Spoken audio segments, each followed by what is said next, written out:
remember the title of this class, right, for today. It's sheet and rill erosion assessment, core terms and concepts, right? So we're not going to focus on gully erosion and other forms of erosion. We're digging deep into sheet and rill erosion assessment, well, because that's what Russell II is designed to do. And we're going to start by talking about the logic, the history, and the ongoing relevance of the fundamental USLE formula.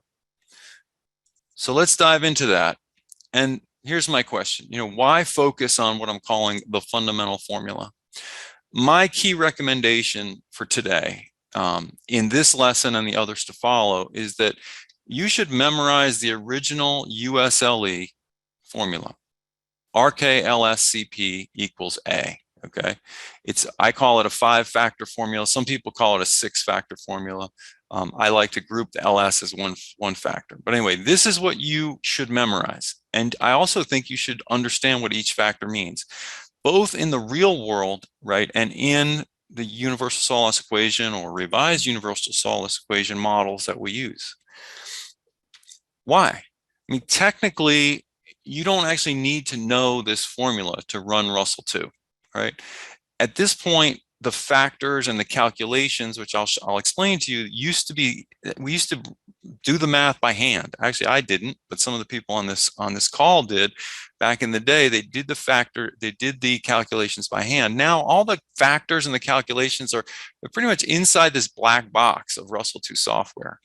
And these terms, RK, LS, they're not even shown on the calculation screens in Russell II. So the question is, why bother? Why bother knowing this? Well, I'm saying that if you understand this formula, right, and you have it in mind, it will help you assess and prevent sheet and rill erosion, just like it did 20, 40 years ago, and almost 60 years ago, right, for our colleagues who did this work. It's going to help you when you're working with Russell II, right? Because it'll help you understand how Russell II works. It's still the foundation of Russell II. It'll help you select your Russell II inputs. It will help you interpret and explain the outputs, right? And it will help you understand and address Russell II's inherent uncertainties, right? So when you work with Russell II, knowing the old formula on which it's based will help you. But even if you're not using Russell II, right, it will help you understand sheet and rill erosion better, why, where, and how it occurs, right? It will help you identify risk factors in the real world. If you know this RKLSCP formula and some of what it means, then when you're talking to a grower that you saw in the grocery store, and you start talking about the weather, lo and behold, an opportunity to educate him or her a little bit about risk factors, okay? Common sense stuff, okay? So that's what we're talking about here. And it can help you identify or assess erosion risk and help prevent it without ever starting Russell II. So we do want you to use Russell II, but I'm really pitching this idea to learn the formula. So what is the fundamental formula, okay? This formula right here, this equation, it is the original universal solace equation, USLE. It was first published and officially used by USDA in 1965. And the science and the numbers, right, behind these factors have significantly evolved over the years, right? I mean, we're talking about over 50 years ago, but that fundamental equation is still at the heart of Russell II today.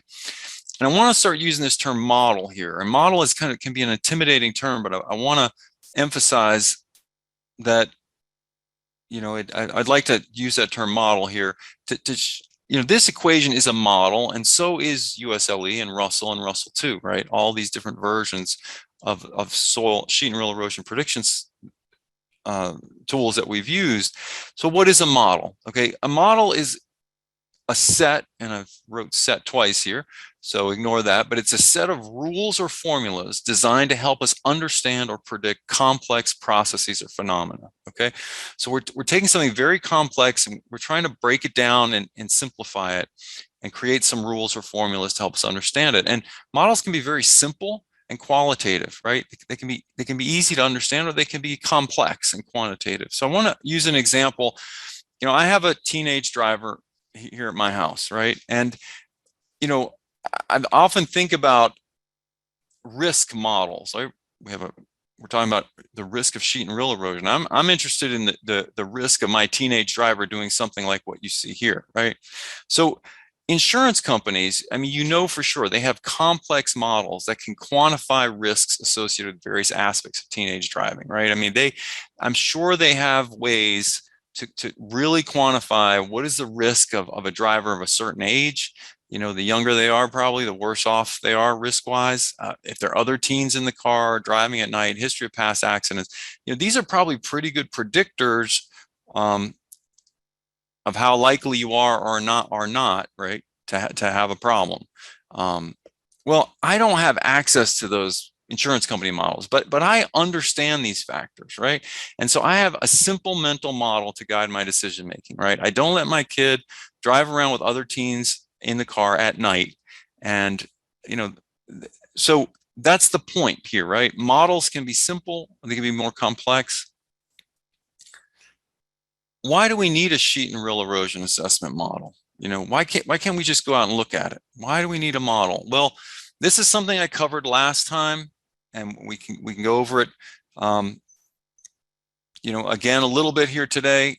Sheet and rill erosion are immensely important processes, but they're fundamentally invisible, right? Remember, as I showed you with the picture recently here, sheet erosion removes uniform layers of soil from the surface. And so sheet erosion is nearly impossible to measure and recognize, even immediately after it occurs. Even right after it occurs, you really can't measure it across a whole field.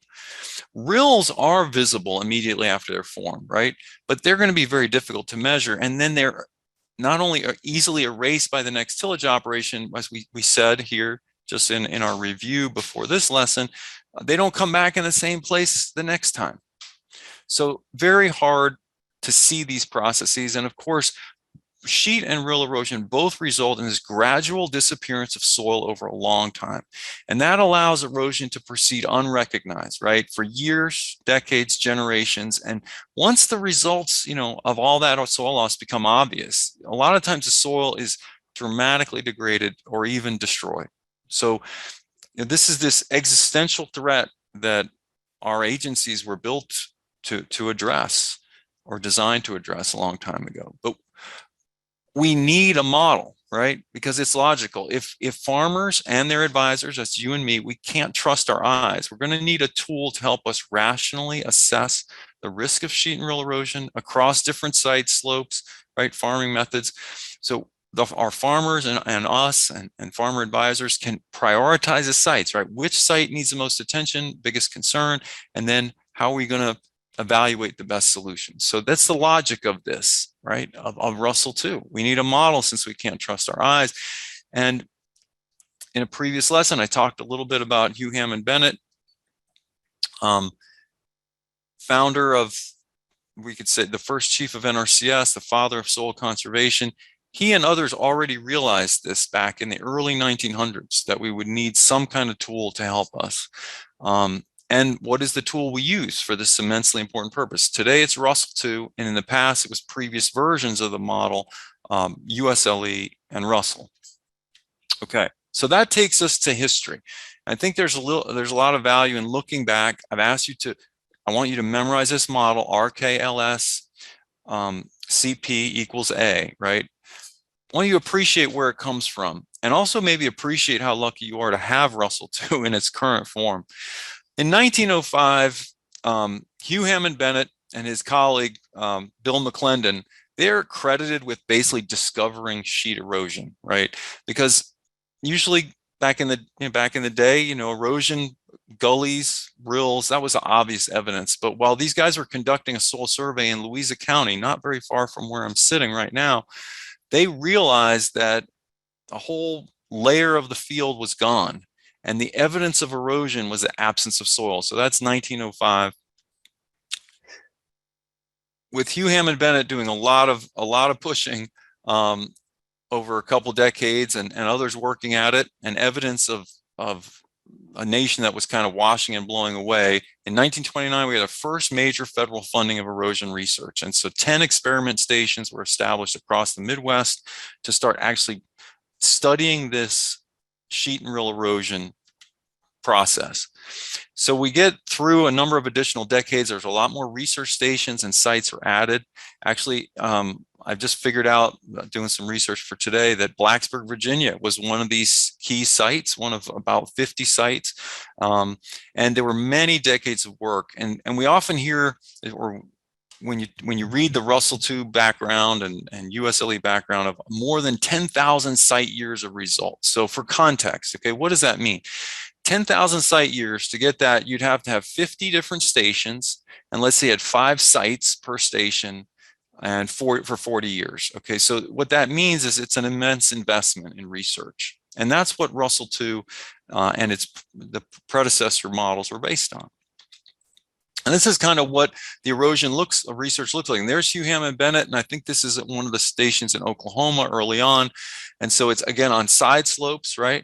They put these plots in, and they're capturing natural rainfall that runs off, and they're looking at different factors. Okay, and this research continued for decades. This is in the 1950s in Missouri. This gives you another sense of what we're looking at. And importantly, these plots were always on the side slopes, right? They were never in the swales. So what we know about sheet and rill erosion is from the studying that happened on these side slopes. You can imagine the investment just to put together these kind of plots and collect all the runoff from these plots. This really kind of mind-boggling.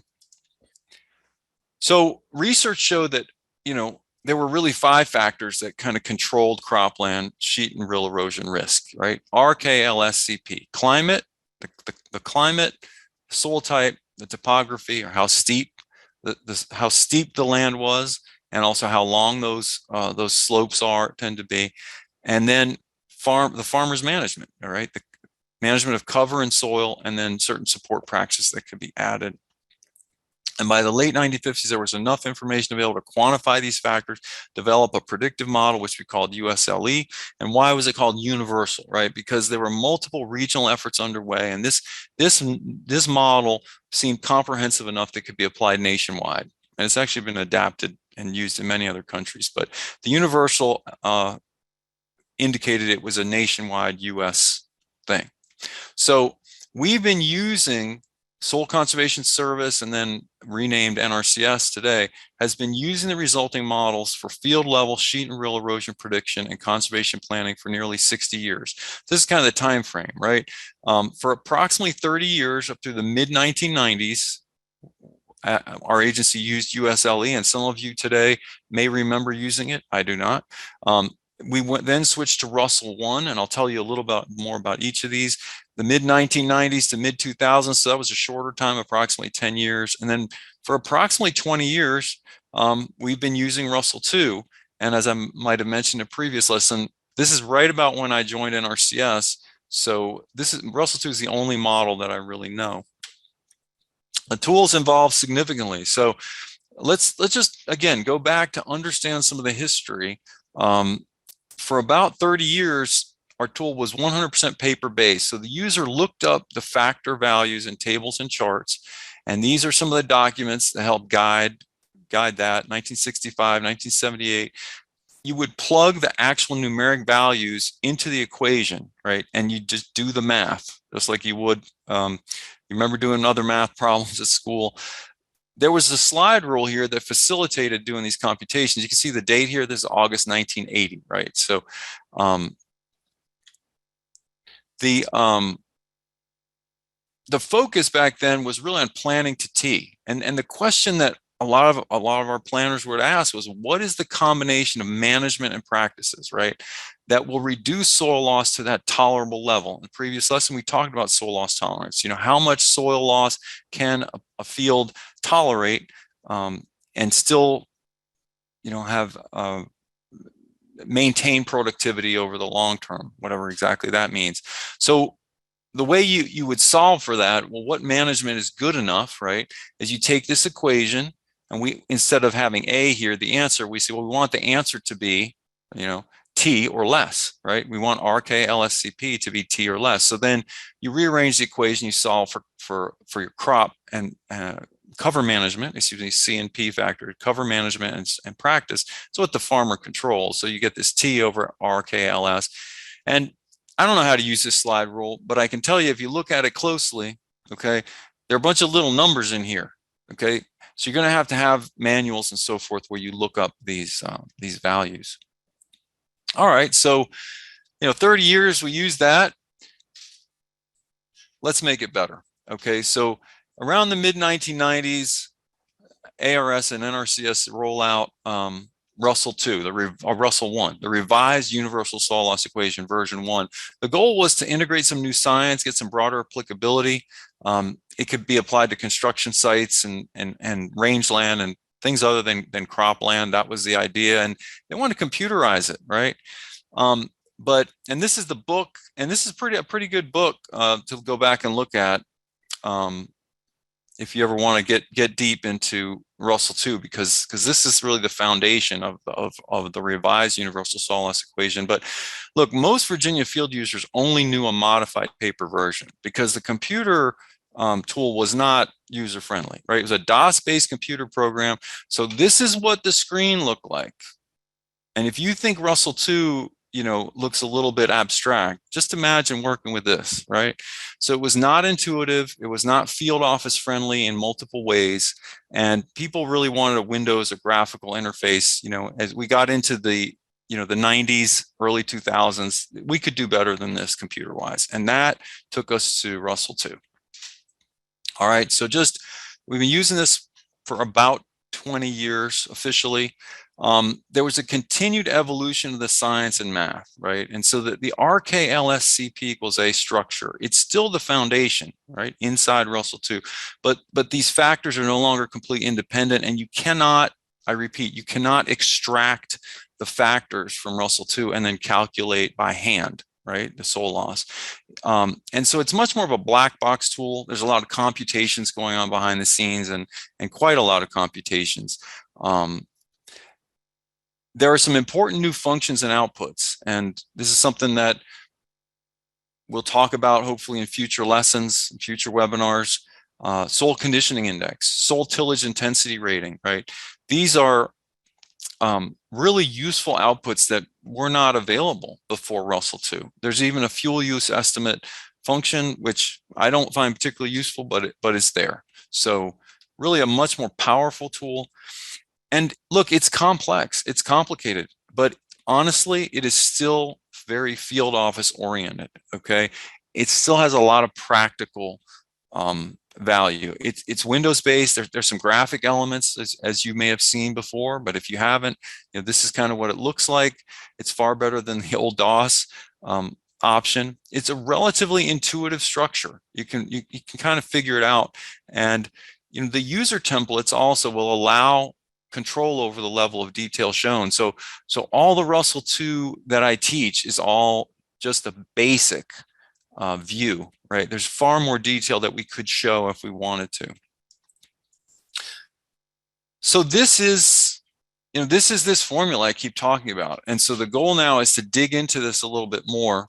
But I also want to try to prove to you, okay, and show you that this formula is at the heart of Russell 2.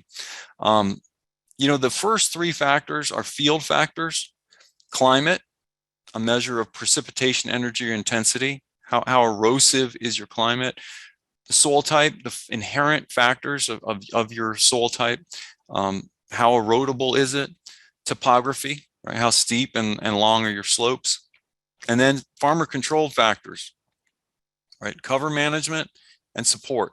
How's the farmer managing the soil? How well is he keeping it covered on top, making a sponge underneath? And are there additional practices that he or she using to reduce runoff velocity?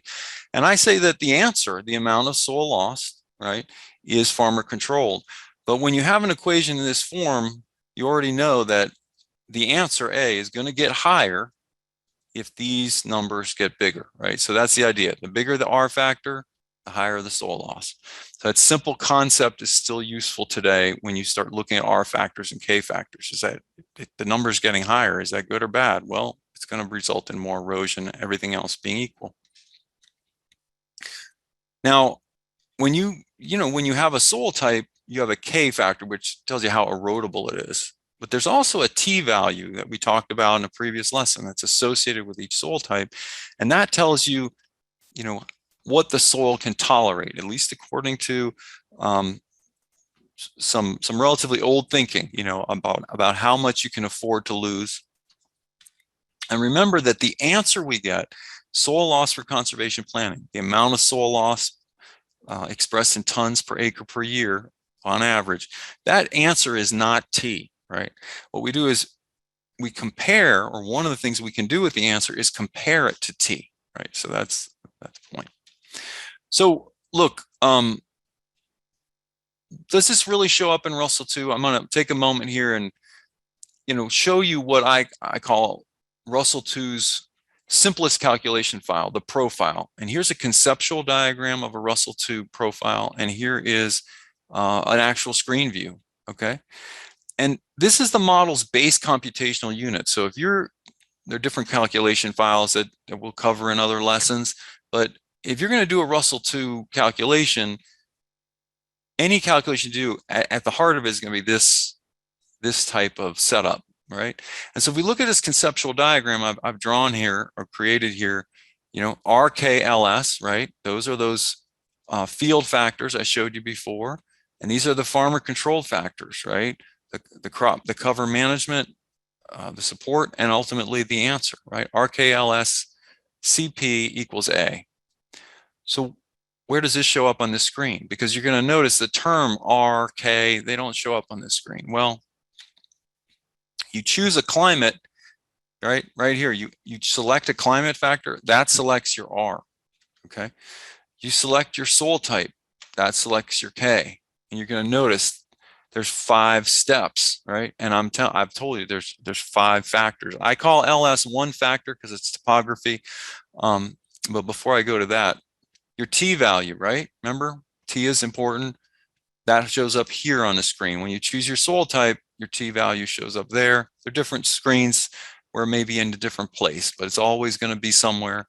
Your slope, length, and steepness, right? So there's I call it the third factor, LS. You enter it here, okay? Your management, okay? This is the heart and the hardest part of Russell 2, and in fact, probably has always been the hardest part of sheet and rill erosion assessment, is representing properly what the farmer's doing, right? You represent it properly. It's also it can be difficult to do. It's also the factor that can really control erosion the best. So anyway, there's your base management. There's some other fields in here associated with that, other cells, but there's your management file, and it is a freestanding file, right? So again, we covered in other lessons this idea that the management, okay, is not just a single factor in Russell 2 anymore. It's a modifiable freestanding file that actually is a mini model, right? It models what the farmer's doing, and that is plugged into Russell 2. And finally, the P factor, contouring, strips, barriers, supporting practices, that's step 5, right? So I like to say that the original formula is 5 factors. You can see we have 5 steps in Russell 2, close relationship, and then the answer, soil loss, shows up here, okay? So that's my pitch to you, RKLSCP, just remembering that there are 5 factors, that's all the information. You're going to have to collect that information, and you're going to have to enter it and choose it and put it into Russell 2.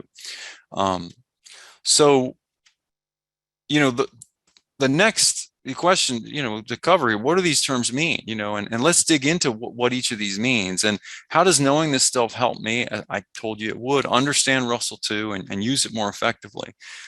So that's the plan for the rest of this session, is to dig into each of the 5 inputs, right? Each of these 5 green terms, we're going to dig into them and talk about them some more.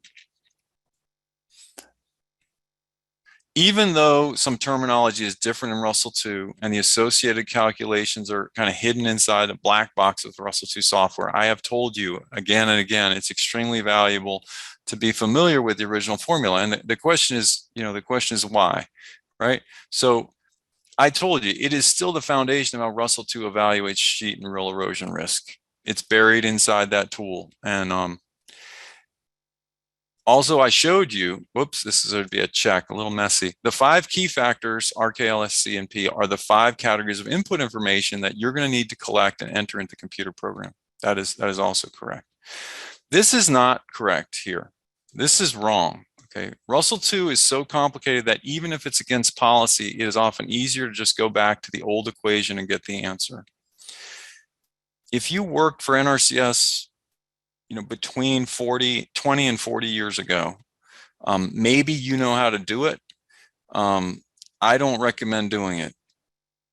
Okay, I don't know how to help you with it, but I think you would be better off just learning how to use Russell 2 than to try to go back and use USLE or Russell paper version or slide rule.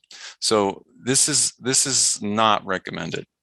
But D is correct, right? If you understand those 5 key factors and how they tend to influence erosion outcomes, then you can often apply that knowledge in daily conservation work and better identify soil erosion problem solutions without even starting at Russell 2. And therefore, the answer that we're looking for is F.